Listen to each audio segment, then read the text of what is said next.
10 அத்தியாயம் 1 பிரணவ ஜெபம் பிரணவ ஜெபத்தின ஆவசியகம் பசுவானால் கீதையில் சொல்லப்பட்டதை 4வது அத்தியாயத்தில் கண்டிருக்கிறோம். பின்வரும் பிரணவாபியாச விதி காஷ்மீர கிரமத்தில் விதிக்கப்பட்டிருக்கிறது. அகாரம், உகாரம், மகாரம், பிந்து, அர்த்தச்சந்திரன் என்கிற சப்தங்களுக்குப் பின் ஏற்படும் அம்சங்கள் நிரோதம், நாதம், நாதாந்தம், சக்தி, வியாபினி, சமனா, உன்மனா. இவைகளில் உன்மனா பரமாத்மாவில் ஒன்றுபடுகிறது. அகாரம் என்கிற பிரம்மா ஹிருதய பிரதேசத்தில் விடப்படுகிறார். உகாரம் என்கிற விஷ்ணு கண்டதேசத்தில் விடப்பட்டிருக்கிறார். மகாரம் என்னும் ருத்ரர் தாலு மூலத்தில் விடப்படுகிறார். பிந்துவாகிற ஈஸ்வரர் புருவ மத்தியில் விடப்படுகிறார். நாதம் என்கிற சதாசிவர் நெத்தியிலிருந்து உச்சந்தலை வரையிலும் உள்ள பிரதேசத்தில் விடப்படுகிறார். அதற்கு மேல் சொன்ன சூக்ஷ்ம ஸ்பந்தங்கள் மேல் லபிக்கும் சூக்ஷ்மஸ்தானங்களில் லயப்படுகின்றன. சூக்ஷ்மஸ்தானங்களின் லயத்தால் முக்தியும் ஸ்தூலஸ்தானங்களில் லயத்தால் இகலோக போகங்களும் கிடைக்கும். ஸ்வச்சந்த தந்திரம் ஸ்ரீ க்ஷேமராஜ வியாக்கியானம் 2. தொப்புளுக்கு 12 விரக்கடை மேலும் கண்டத்துக்கு 6 விரக்கடை கீழும் 4 விரக்கடை பிரதேசம் ஹிருதயஸ்தானம். அங்கே பிரம்மா 24 தத்துவங்களுடன் வீற்றிருக்கிறார். கண்டஸ்தானம் 8 வீரக்கடை. அதில் விஷ்ணு 6 தத்துவங்களுடன் இருக்கிறார். அதற்கு மேல் 4 விரக்கடை பிரதேசத்தில் தாலு மூலத்தில் மாயா தத்துவத்தில் ருதிரன் வீற்றிருக்கின்றார். அதற்கு 2 விரக்கடை மேல் புருவ மத்தியஸ்தானம். அங்கு சுத்த வித்யா ஈஸ்வர என்ற தத்துவங்களுடன் ஈஸ்வரர் வீற்றிருக்கின்றார். 11வது விரக்கடையில் சதாசிவ சக்தி என்ற 2 தத்துவங்களுடனும் சதாசிவர் வீற்றிருக்கிறார். அதற்கு மேல் ஒரு விரக்கடை பிரதேசத்தில் சக்தி தத்துவத்துடன் கூடிய சிவன் இருக்கிறார். அதே விரக்கடை பிரதேசத்தில் மண்டைத்தோலின் உள் வியாபினியும் சமனாவும் இருக்கின்றார்கள். உன்மனாவும் பரதத்துவமும் மேல் அளவைக்கு மிஞ்சி இருக்கிறார்கள். அகாரம் ஹிருதயத்தில் 1 மாத்திரை, உகாரம் கண்டத்தில் 2 மாத்திரை, மகாரம் தாலு மூலத்தில் 3 மாத்திரை, பிந்து அரை மாத்திரை. அதற்கு மேல் ஏற்படும் சூக்ஷ்ம ஸ்பந்தங்கள் கால் மாத்திரையில் தொடங்கி பாதியாய்க் கொண்டு 16 மாத்திரை அளவு ஆகும். ஸ்வச்சந்த தந்திரம் ஸ்ரீ க்ஷேமராஜ வியாக்கியானம். இச்சந்தர்ப்பத்தில் 2வது அத்தியாயத்தில் கொடுத்திருக்கும் தத்துவ ஜாப்தாக்களையும் 6வது அத்தியாயத்தில் கண்டிருக்கும் சக்கரங்கள் ஊர்துவ சக்கரங்கள் இவைகளுடைய விவரத்தையும் 8வது படத்தில் காட்டிய ஸ்தானங்களையும் கவனிப்பது விசேஷம். 3.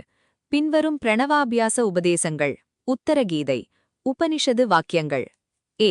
எந்த அக்ஷரம் வேத ஆரம்பத்தில் சொல்லப்பட்டு வேதாந்தத்திலும் ஸ்தாபிக்கப்பட்டிருக்கின்றதோ அந்த ஓம்காரத்தினுடைய தன்மையில் லயமடைந்த யோகி உண்மையில் ஈஸ்வரனாகின்றான். உத்தரகீதை. முதல் ஓம்காரம் 12 மாத்திரை உள்ளது. மாத்திரை சரீரத்தை விடுகின்றவன் நம் தேசத்து சக்கரவர்த்தியாக ஜனிக்கின்றான். 2வது மாத்திரையில் யக்ஷன், 3வது மாத்திரையில் வித்யாதரன், 4வதில் கந்தர்வன், 5வதில் சோமலோகதேவன், 6வதில் இந்திரலோகதேவன், 7வதில் விஷ்ணுலோகதேவன்.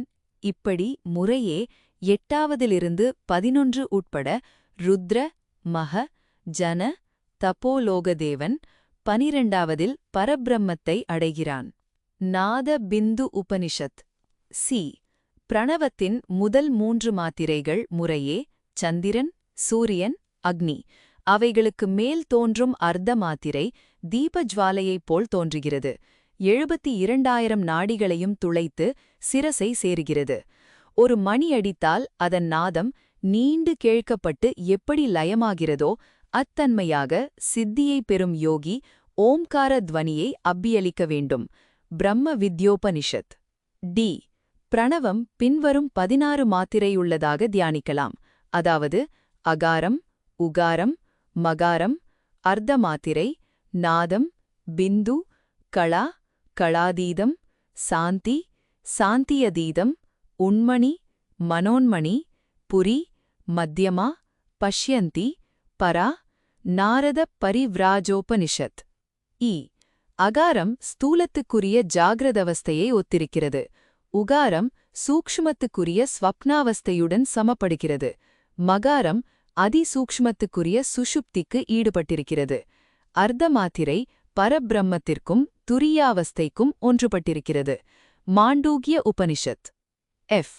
மோக்ஷத்தை விரும்புகிறவர்கள் எல்லோராலும் ஓம்காரம் தியானிக்கப்பட வேண்டும். அதன் அகாரம் பூமி, அக்னி, ரிக்வேதம், இவ்வுலகம், பிரம்மா இவைகளை குறிக்கிறது.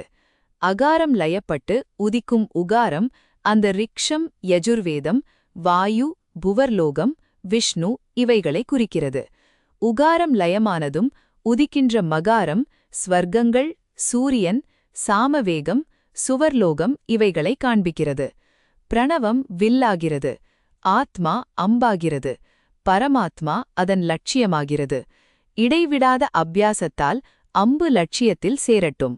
ஓம்காரத்திலிருந்து சர்வ தேவதைகளும் சகல பிராணன்களும் சராசரமான எல்லா உலகங்களும் உண்டாகின்றன. குறுக்கி உச்சரிக்கப்பட்ட ஓம்காரம் பாபத்தை தகித்துவிடுகிறது. நீண்ட உச்சாரத்தால் க்ஷேமம் உண்டாக்குகிறது. அர்த்த மாத்திரையுடன் உச்சரிப்பதால் மோக்ஷம் கொடுக்கிறது. பிரணவத்தின் கோடியிலிருக்கும் இவ்வர்த்தமாத்திரை எண்ணெய் தாரை போலவும் அடித்த பிறகு நீண்டு சப்திக்கும் மணியோசை போலும் இருக்கிறது. தியானபிந்து உபனிஷத். 4. பிளவாட்ஸ்கி பிராட்டியார் சொல்லியிருக்கிற கைலாய முறை. பரமாத்மாவை அடைகிறதற்கு ஜீவனை ஜீவனல்லாத பொருளிடம் கொடுத்துவிட வேண்டும். உலக வாழ்க்கையை அதல்லாதவிடம் ஒப்புவிக்க வேண்டும். பிறகு பரமஹம்சத்தின் சப்பட்டை நடுவில் நீ சயனம் செய்யக் கூடும். உண்மையே, பிறவாமலும் அழியாமலும் நிரந்தரமாய் ஓம்காரமாய் விளங்குகின்ற அப்பக்ஷியின் சப்பட்டை நடுவிலே விஷ்ராந்தி செய்வது மிக ஆனந்தமே.